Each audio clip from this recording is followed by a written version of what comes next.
할렐루야. 오늘 저녁에는 하루 종일 하나님과 대화하기라는 제목으로 하나님의 말씀 전하도록 하겠습니다. 하루 종일, 지금 우리가 아침에 예배를 드렸는데 저녁에 이르기까지 하는 것처럼 하루 종일 하나님과 대화하기. 하나님께서 우리를, 인간을 창조하시되 창세기 말씀에 보면 하나님의 형상으로 사람을 창조하셨다고 하셨습니다. 그리고 하나님의 형상으로 창조하셨다는 말씀에 함축된 의미는 우리를 하나님과 대화하는 존재로 창조하셨다는 것입니다. 이 세상 그 어떤 피조물도 창조주이신 하나님과 대화를 나누는 존재로 지음받지는 못했습니다. 심지어 우리는 그냥 대화할 뿐만 아니라 하나님께 반문하기도 하고, 때때로 복음서에도 나오는 것처럼 꾸짖기도 하고 원망하기도 하고 하나님을 가르쳐 드리기도 하고, 하나님 그게 아니죠, 이렇게 해주셔야죠, 이 타이밍이 아니죠, 하나님을 가르치기도 하고, 그런 모습들을 우리가 보이는 유일한 피조물이 인간이라고 생각합니다. 그런 점에서 인간이 하나님께 받은 가장 큰 축복 중에 하나는 더 정확하게는 하나님께 드리는 기도가 아닐까 생각합니다. 다만 우리는 그 축복을 들으면, 그것도 하루 종일 기도한다라는 말을 들으면 벌써 숨이 턱 막힙니다. 저만 턱 막히는 것으로. 오늘 말씀 제목이 하루 종일 하나님과 대화하기인데, 기도한다는 게 쉽게 느껴지지 않고 때때로는 하다가 보면은 말문이 막히고, 어떤 때는 혼자 내가 독백하고 있나, 내가 뭐라고 기도해야 될까, 뭘 구하지, 다 했는데. 기도할 때 그런 생각하지 않습니까? 이 사람 저 사람 위해서 기도하다가 하나님 그냥 다 이렇게 뭉뚱그려서 지구상에 있는 모든 사람들 다 이렇게 잘 되고 다 구원받게 해주시고, 기도하기가 좀 쉽지 않게 느껴질 때가 있습니다. 오늘 말씀을 통해서 기도가 한결 좀 쉬워지고, 우리의 기도에 대한 갈망, 기도를 통한 하나님을 향한 갈망이 새로워지기 주님의 이름으로 축복합니다. 오늘 본문 1절 말씀에서 하나님께서 아브라함에게 말씀하십니다. 이후에 여호와의 말씀이 환상 중에 아브라함에게 임하여 이르시되, 아브라함아 두려워하지 말라. 나는 내 방패요 너의 지극히 큰 상급이니라. 여기에 하나님의 은혜가 있다고 생각합니다. 아브라함이 하나님께 먼저 말을 걸고 하나님을 찾아가는 것이 아니라 하나님께서 먼저 아브라함을 찾아오십니다. 하나님께서는 우리에게 먼저 찾아와서 말씀해 주시는 하나님이십니다. 만약 하나님께서 우리에게 먼저 다가와 주지 않으시면은 우리가 무슨 수로, 무슨 대단한 재주와 능력이 있어서 하나님을 발견해서 찾아서 하나님을 붙잡고 이야기를 나눌 수 있을까요? 욥의 고백처럼 앞으로 가도 뒤로 가도 왼쪽으로 가도 오른쪽으로 가도 우리의 능력으로는 하나님을 붙잡을 수 없지 않겠습니까? 그런데 감사하게도 우리가 하나님을 찾기 이전에 하나님께서 먼저 우리를 찾아오셨다고 성경은 증언하고 있습니다. 아브라함에게 뿐만 아니라 우리 모든 사람에게. 요한일서 말씀에 보면은 우리가 하나님을 사랑한 것이 아니오, 하나님께서 우리를 먼저 사랑하셨다고 하셨습니다. 아까 기도하실 때도 그 말씀해 주셨는데, 우리가 하나님을 먼저 사랑한 게 아니죠. 그 사랑의 대가로 하나님의 사랑을 얻어내는 게 아니라, 내가 아직 죄인 되었을 때에 그리스도께서 우리를 위하여 먼저 죽으심으로 하나님께서 우리를 향하신 하나님의 사랑을 확증하셨습니다. 그런데 하나님의 이 먼저 다가와 주심에, 아브라함아 나는 너의 지극히 큰 상급이다, 내가 내 방패가 되어줄게 하는 그 말씀에 아브라함이 듣고, 제가 느꼈을 때는 성경에 그런 말은 없지만 좀 시큰둥한 것 같아요.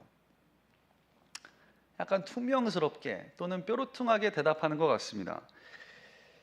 제가 의역해서 읽겠습니다. 하나님, 상급이라고요? 제가 뭘 얻을 수 있겠습니까? 어차피 제 상속자는 이 다메섹 사람 아닙니까? 아마 하늘의 천사들이 아브라함이 중얼거리는 하나님께 중얼거리는 말을 듣고 눈이 튀어나올 만큼 깜짝 놀라지 않았을까 하는 생각을 해봅니다. 천사들은 감히 상상도 할 수 없는 영광스러운 제안을 하나님께 아브라함이 받았는데, 나는 너의 상급이다, 내가 너의 방패다. 하나님, 상급이면 뭐합니까? 내 상속자는 어차피 다메섹 사람 엘리에셀인데요. 새한글 성경은 이렇게 이야기합니다. 주 여호와여, 무엇을 제게 주시려는지요? 저는 자식이 없이 죽으려나 봅니다. 제 집의 재산을 물려받을 사람은 다마스쿠스 사람 엘리에셀인가요? 약간의 비꼼, 대듬, 어떤 실망의 기색이 이 본문에서 느껴지지 않습니까? 근데 여기서 그치지 않고 아브라함이 계속 말합니다. 아브라함이 또 아뢰었다. 보세요, 제게는 후손을 주지 않으셨어요. 그러니 보십시오, 제 집에서 태어난 사람이 제 뒤를 잇겠죠. 모든 피조물 가운데 인간만이 하나님께 이렇게 대답할 수 있지 않을까 생각합니다. 그때 하나님께서 이렇게 말씀하시는데요, 계속해서 새한글 성경으로 읽어드리겠습니다. 4절에 그러자 여호와의 말씀이 아브라함에게 내려오는 것이 아닌가, 이 사람이 아니라 너의 몸에서 나오는 사람이 너의 뒤를 이을 것이다.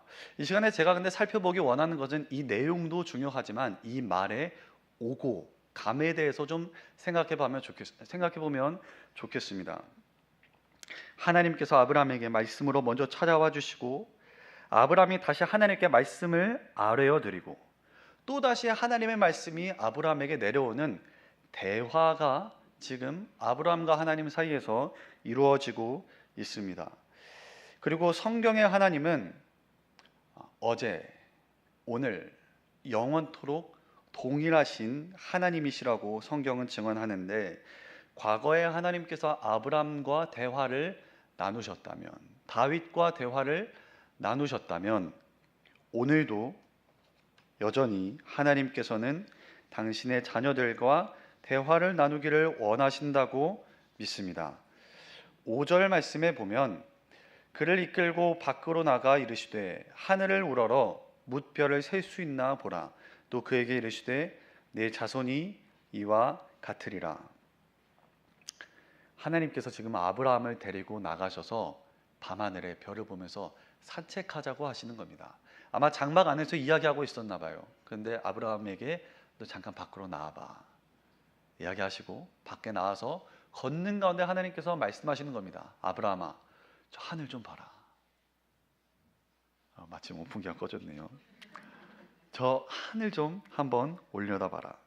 아브라함이 그래서 시큰둥하게 하늘을 올려다봤더니 이따가 갈 때도 별이 얼마나 떠 있을지 모르겠지만, 별이 이때가 한 수천 년 전이니까 공해도 없이 맑은 하늘의 별이, 또 하나님께서 미리 하늘을 딱 구름 낀 날 하지 않으셨겠죠. 반짝반짝하게 만들어 놓으시고서는 아브라함 딱 잠깐 나와봐, 밤하늘 한번 올려다 볼래? 올려다 봤더니 막 별들이 반짝반짝하는 겁니다. 한두 개도 아니고 막 쏟아질 듯한 은하수가 막 보이면서 쏟아질 듯한 별을 이렇게 올려다 봅니다. 그리고 하나님께서 약간의 농담이신지 아니면 진담이신지 한번 세봐라. 하나님 말씀하셨는데 별 수 있겠습니까? 아브라함이 아마 세지 않았을까? 하나, 둘, 셋. 그러자 하나님께서 이어서 말씀하십니다. 또 그에게 이르시되 네 자손이 이와 같으리라. 또 그에게 이르시되 라는 말은 앞에 하나님께서 밤하늘 올려다 봐라, 세어봐라 하시고 나서 또 이르시되 사이에는 어떤 말과 말 사이에 간격이 있다는 겁니다. 그 사이에 하나님께서 아브라함이 뭔가 하나님 말씀을 듣고서는 밤하늘 올려다보고 생각하는 시간, 뭐라고 생각하시나 하나님께서 기다리셨다가 대답하시는 겁니다. 내 후손이, 자손이 이와 같으리라. 이런 대화가 오고 가는 것을 성경 속에서 봅니다. 그리고 나서 6절 말씀에 하나님의 그 말씀을 6절에 보니까는 아브라함이 여호와를 믿으니, 하나님께서 말씀하시니까 거기에 대한 반응으로 아브라함이 그것을 믿음으로 받아들이고, 그 아브라함의 믿음에 대한 반응으로서 하나님께서 어떻게 하십니까? 6절 하반절에 여호와께서 이를 그의 의로 여기시고, 하나님께서 그것을 그의 의로 여겨주십니다. 건강한 관계는 여러 가지로 정의할 수 있겠지만 저는 건강한 관계는 좀 대화가 자연스러운 관계가 아닌가 하는 생각을 해봅니다. 어떤 관계든지 한 사람만 이야기하고, 지금 저만 이야기하고 있는데 한 편만 이야기하고 다른 한 사람은 수용하고 그 앞에 복종하기만 하고 들어야만 하는 관계라면 건강한 관계는 아니라고 생각해요. 좀 그게 좀 어떤 독재 같은 거 아닌가요? 나만 말하고 너는 들어. 내 말 따라. 내가 맞아. 너는 그냥 가만히 듣고 있어. 그런 관계는 좀 건강한 관계라고 보기 어렵겠죠. 그러나 하나님은 우리와 소통하기를 원하십니다. 이게 참 놀랍지 않나요? 사실 하나님이야말로 그냥 우리한테 말씀하시고 그냥 따라와 하실 수 있는데, 우리의 기도를 하나님께서 들으신다는 게 한없이 작고 연약하고 이기적이고, 많은 순간 이기적이고 좁은 시야밖에 갖지 않은 우리의 음성, 우리의 작은 신음소리를 하나님께서, 그 광대하신 하나님께서 들으시고 때때로 그 음성을 듣고 하나님께서 하나님의 뜻을 돌이키기도 하십니다.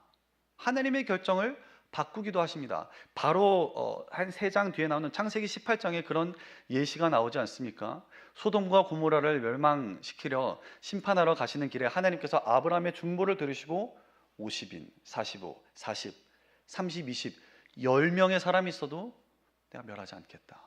하나님의 뜻을 이렇게 좀 바꿔 가시는 것들을 우리가 성경에서 보지 않습니까? 무슨 뜻일까요? 하나님께서 우리를 그만큼 존귀한 존재로 대하시고 생각하신다는 뜻입니다. 그런데 우리가 기도할 때 한 가지 원칙 내지는 좀 좋은 기도가 있습니다. 그게 저는 오늘 아브라함이 보여주는 솔직한 기도라고 생각을 하는데요. 또 다른 말로는 내 분량만큼만, 내 수준껏 기도하기입니다. 나는 전혀 그렇게 생각하지 않는데, 나는 사실은 전혀 그렇게 동의하지 않지만 우리는 성숙한 기도를 모방하듯 기도할 때가 종종 있습니다. 때로는 무슨 뜻인지 잘 모르지만 멋있어서 그런 말로 이렇게 그럴싸하게 포장하는 기도를 저는 좀 하기도 하는데, 여러분들은 어떠실지 모르겠습니다. 예를 들어서 1절에 하나님께서 나는 네 방패여 너의 지극히 큰 상급이다 하시면 우리는 무조건 아멘, 주의 뜻대로 이루어지이다 라고 말해야 할 것 같은데, 사실 뭔가 그게 정답이죠.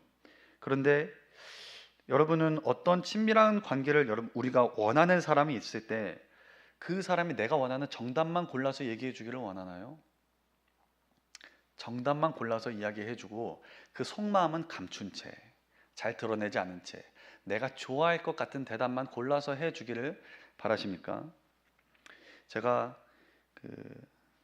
아이들이나 이렇게 뭐 청년들이나 식사 메뉴를 고를 때 물어봅니다. 뭐 먹고 싶냐? 아무거나 다 좋아요. 그러면 짜장면 먹을까? 그래, 짜장면은 좀 네가 방금 아무거나 다 먹고 싶다면서. 그럼 뭐 먹을까? 그러면 그것도 근데 뭐 아까 먹었고 뭐 하고 하면은 그런 사실은 속마음이 없지 않은데, 근데 하나님께서는 우리의 마음을 꿰뚫어 보시잖아요. 내가 말하기 전에 있어야 할 것을 아시는 하나님, 의인의 패부와 심장을 꿰뚫어 보시는 하나님 앞에서 우리가 이렇게 포장하면서 기도하고 이렇게, 죄송합니다, 줄줄줄 유창한 말로 기도해봤자 하나님께서 우리의 마음을 보고 이 앞에 훤히 보고 있는데 이거를 나만 감추고 있는 거예요. 벌거숭이 임금님처럼. 하나님 내가 하면서 하지만은 사실 아주 작은 거 하나 가지고서는 삐쳐 있는데, 놔두고서는 하나님 우리 뭐 이렇게 하면은 하나님께서 그렇게 말씀하시지 않을까 그런 기도도 귀하지만 그렇게 말씀하시지 않을까 생각해 봅니다. 근데 너의 속마음은 어떠니? 너의 마음의 진짜 속마음은 너는 정말로 어떻게 생각하고 있니? 하나님께서 그렇게 말씀하시지 않을까 생각해 봅니다. 그리고 내가 그렇게 솔직하게 대답할 때 나의 기도에 대해서 하나님께서 다시 나한테 말씀해 주시고, 그러면 하나님의 말씀에 대해서 물론 아멘 해야겠지만 그 하나님 주신 게 내 마음에 조금 안 들 수도 있잖아요. 그러면 하나님 앞에 하나님 고마워요. 감사한데 근데 이것도 좀 주실 수 없을까요? 하나님 이렇게 하나님께 솔직하게 내가 이야기를 안 해도 어차피 하나님 아신다니까요. 그러니까 좀 이렇게 어른인 척 말고 예수님께서 말씀하지 않으셨나요? 어린아이 같은 믿음, 신앙. 오늘 본문에 자주 등장하는 어떤 문구가 뭐냐면 3절, 5절, 7절 말씀에 3절에 또 이르되 5절에 또 그에게 이르시되 7절에 또 그에게 이르시되 하나님께서 이야기하시고 아 그래? 그러면 또 이렇게 하고 아브라함의 반응에 따라서 아 그러면은 이렇게 또 해주시고 하는 어떤 상호작용이 오늘 본문 가운데 계속 있지 않나요? 왜냐하면 하나님께서 우리에게 기계적인 복종, 형식을 원하시는 게 아니라 사귐을 원하시기 때문입니다. 사귐, 교제, 너의 마음, 진심 그 안에 들어있는 것을 나에게 좀 보여줬으면 좋겠다. 내가 이미 알고 있는데 너가 스스로 나에게 그걸 열어줄 때까지 내가 기다릴게. 너의 마음의 그 솔직한 마음을 보여줄 수 없겠니? 그렇게 저는 들리는 것 같습니다. 친밀한 대화, 사랑하는 연인과의 대화의 특징이 뭐가 있을까요? 사랑하는 연인과 대화를 한다. 여기 뭐 결혼을 앞둔 우리 저기 사람도 있고 한데 사랑하는 연인과 대화를 한다. 뭐가 우리 결혼하신 지 너무 오래되셔서 여러 가지가 있었는데 그 중에 하나가 뭐가 있었냐면 시간 가는 줄 모른다. 잘 기억을 더듬어 보시면 시간 가는 줄 모릅니다. 지금 예를 들어 8시에 만나서 데이트를 한다. 이따 오후 8시에 만나서 데이트를 하는데 사랑하는 사람이라면 진짜 사랑하는 사람인데 시계를 내가 일단 사랑하는 사람 데이트할 때 꼭 손목 시계를 차고 나가서 5분마다 시간을 확인하는 거예요. 8시 5분이네. 또 확인하고 그렇게 한다면 좀 이상하죠. 오히려 그 정반대 아닌가요? 5분 만난 것 같은데 방금 만난 것 같았는데 진짜 5분밖에 얘기 안 한 것 같은데 막 5시간이 지나간 거예요. 이럴 줄 알았습니다. 우리가 작년 설교를 제가 하고 있기 때문에 이 진리는 아니니까 아멘 안 하셔도 되고 우리는 하나님과 아브라함이 대화를 나눈 시점을 제가 성경을 좀 읽어보다가 보니까 1절에 하나님께서 아브라함에게 말을 걸기 시작하시잖아요. 그리고 방금 말씀드렸던 것처럼 하나님께서 아브라함을 데리고 아브라함아 너 장막 바깥에 잠깐 나와봐. 밤하늘에 별은 언제 뜨나요? 감사합니다. 역시 벨의 찬양들밖에 없습니다. 밤에 뜨죠. 한밤중에 보니까 별이 쏟아질 것 같아요. 근데 그 뒤에 말씀에 보면은 12절 말씀에 제가 왜 12절에 좀 이상하게 말씀이 끊어졌는데 해질 때 아브라함에게 깊은 잠이 임했다라고 합니다. 밤하늘에 이야기하고 있고 중간에 끊기는 거 없이 계속 이야기가 되고 있는데 한밤중이었다가 해질 때 뭔가 좀 이상하지 않습니까? 그러니까 한밤중이면 보통 한 뭐 10시에서 새벽 4시 사이라고 하면은 글쎄 아브라함이 언제 하나님 뭐 몇 시 이런 건 없지만 한밤중 예를 들어 밤 12시라고 생각하면은 12시 대화하고 나서 해질 때면은 최소한 8시간이 지나간 거 아닙니까?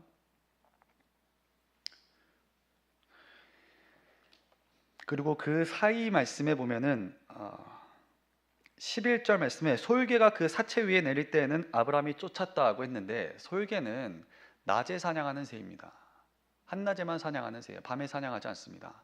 그러니까 이 말씀을 가지고 유추해 볼 때 우리는 한밤중에 이야기를 시작했는데 해질 때가 되도록 하나님과 아브라함의 교제가 계속되었다라고 하루 종일 대화했다고 생각할 수 있습니다. 하루 종일 하나님과 대화하는 친밀함, 이게 하나님께서 우리에게도 원하시는 바가 아닐까 생각해 봅니다. 하나님께서는 우리 지금 되게 거룩한 행동들을 지금 하고 계시잖아요. 왜 웃으시죠?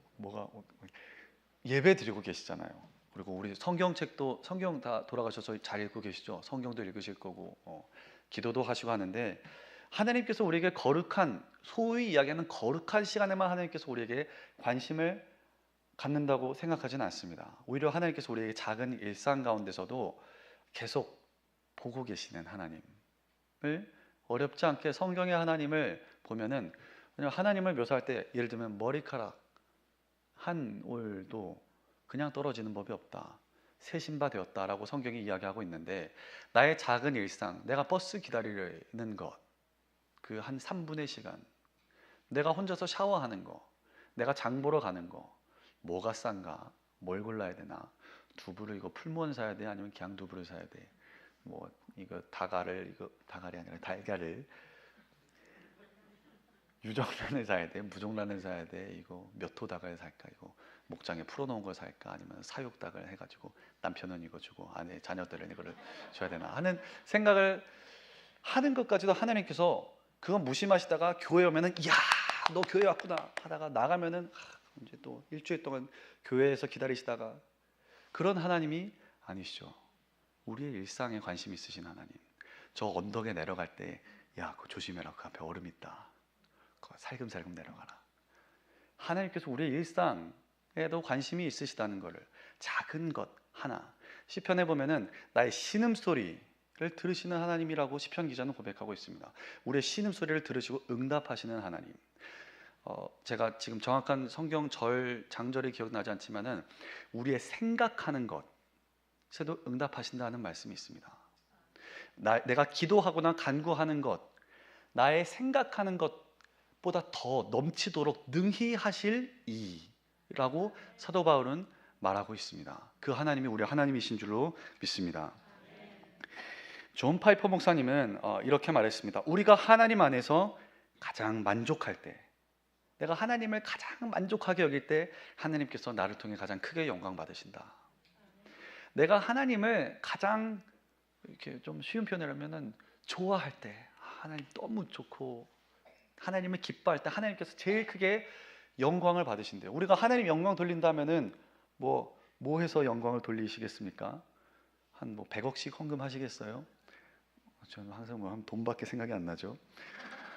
뭘 해서 하나님께 영광을 올려드리겠습니까? 제가 만약 누군가가 이 예배를 끝나고 저를 만나려고 기다린다고 하는데, 너무 그 시간만을 저만 만나기를 학수고대하며 기다리고 저와 대화하기를, 그래서 막상 대화할 때에도 대화하는 동안에 반짝반짝 제 눈을 쳐다보면서 막 크게 뜨고, 지금 다들 그렇게 해주고 감사한데 하고 막 경청해주고 막 고개 끄덕끄덕 해주면서 막 받아 적기도 하고, 그리고 저랑 대화 나누는 시간 자체를 무척 즐겁고 소중하게 생각해 준다면, 그 사람이 저를 대하는 태도가 저를 영화롭게 하는 겁니다. 그 사람의 태도를 통해서 제가 영화롭게 되는 겁니다. 하나님도 마찬가지라는 겁니다. 그리고 이렇게 하나님을 즐거워하는 사람에게 예수님께서 말씀하셨습니다. 구하지 않는 것까지도 내가 다 너희에게 더해주리라. 구하기 전에 있어야 할 것이는 아시는 아버지께서 그 나라 그 일을 구할 때 내가 너희에게 모든 것을 더하시리라고 말씀하셨습니다. 우리도 그렇지 않나요? 그런데 하나님만큼은 아니지만 우리도 사랑하는 사람, 자녀에게 그렇게 해주지 않나요? 제가 이제 지나서 한 몇 개월, 17, 8개월 된 아들이 있으심을 익히 아실 텐데 그 아들이, 제가 지는 아기가 있는데 때때마다 저한테 와서 아버지, 저 기저귀가 가득 찼습니다. 비워주시길 부탁드립니다. 아버지, 샤워할 시간이 되었습니다. 부디 오늘도 씻겨주시길 간청드립니다. 아버지, 제가 약간 굶주렸습니다. 일용할 양식으로 먹이시옵소서. 그러지 않아도 제가 알아서 해줍니다. 다 해드립니다. 알아서 해드리고 오히려 아무튼 잘 해드리는데, 예수님께서 우리에게 뭐라고 말씀하십니까? 계속 말씀드리는데, 그러므로 그들을 본받지 말라. 하늘에 계신 너희 아버지께서 너희에게 구하기 전에 이미 무엇이 필요한지를 아시느니라. 이미 우리의 필요를 다 아시는 하나님 아버지와 우리 사이에 필요한 것은, 그래서 내가 필요한 것의 목록을 나열해서 딱 만들어 가지고서는 만들어 드리면은, 요즘 AI도 잘 되는데, 야 나한테 간구할 제목 적어줘 해가지고 저는 이렇게 편리하게 하나를 그냥 펼쳐 놓을 것 같아요. 원고니까. 그리고 하나님께서 원하시는 것은 오히려 정직한 마음, 기도, 사귐, 교제, 나랑 대화하자, 나랑 만나자, 너의 진심을 나에게 들려다오, 나도 너에게 가르쳐 줄게, 내 뜻을 가르쳐주고 내가 너를 얼마나 사랑하는지, 내가 너를 얼마나 존귀하게 생각하는지, 넌 나에게 소중한 사람이야. 존귀한 나의 자녀야. 너의 성취, 너의 소유, 세상에서 너가 얼마나 인정받느냐 못 받느냐 상관없이 나는 너를 사랑한다. 그리고 내가 얼마나 너를 사랑하는지 매일마다 너에게 들려주기를 원하는, 너를 사랑하는 아버지다. 하나님께서 우리와 그런 친밀한 관계, 교제를 원하지 않으시겠습니까? 하나님께서 원하시는 것은 우리의 마음이고 중심이지 우리의 다른 무언가가 아닙니다. 말씀을 맺겠습니다. 하나님은 우리를 창조하시되 하나님의 형상으로 창조하셨고, 하나님의 형상으로 창조하셨다는 말은 우리를 하나님과 대화하는 존재로 창조하셨다는 의미입니다. 여러분은, 나는 오늘 하나님과 어떤 대화를 나누었습니까? 나는 오늘 하나님과 어떤 대화가 나와 하나님 사이에는 왔다 갔다 하고 있나요? 오늘 하나님께 뭐라고 말씀드리셨나요? 하나님께서 오늘 나에게 뭐라고 말씀하시던가요? 필리핀 선교사였던 프랭크 루박이 쓴 편지를 잠깐 읽어드리고 마치도록 하겠습니다. 인용해서 읽겠습니다. 순간순간, 깨어있는 순간마다 드림, 응답, 순종, 민감함, 유순함, 하나님의 사랑에 빠짐, 바로 이것이 지금 내가 마음을 다하여 찾기를 원하는 것입니다. 내가 해야 할 것은 이 시간 동안 하나님과 끊임없이 마음으로 대화하며 그분의 뜻에 온전히 순종하여 이 시간을 영광스럽고 풍성하게 만드는 일입니다. 이것이 내가 생각해야 할 전부입니다. 함께 기도하도록 하겠습니다. 하나님 아버지, 하루 종일 하나님과 대화하는, 하나님의 임재 앞에서 살아가는 은혜를, 영적인 인식을, 깨어있는 마음을, 마음의 민첩함을 우리에게도 허락하여 주시옵소서. 성령 하나님의 교통하심이, 성령 하나님의 교제하게 하심이, 사귀게 하심이, 친밀하게 교제하게 하심이 우리의 마음과 생각을 이끌어 주시어서 하나님과 더 깊은 관계로 우리가 나아가기를 소망하고 갈망하고 원합니다. 그렇게 행하여 주시옵소서. 예수님의 이름으로 기도드립니다. 아멘.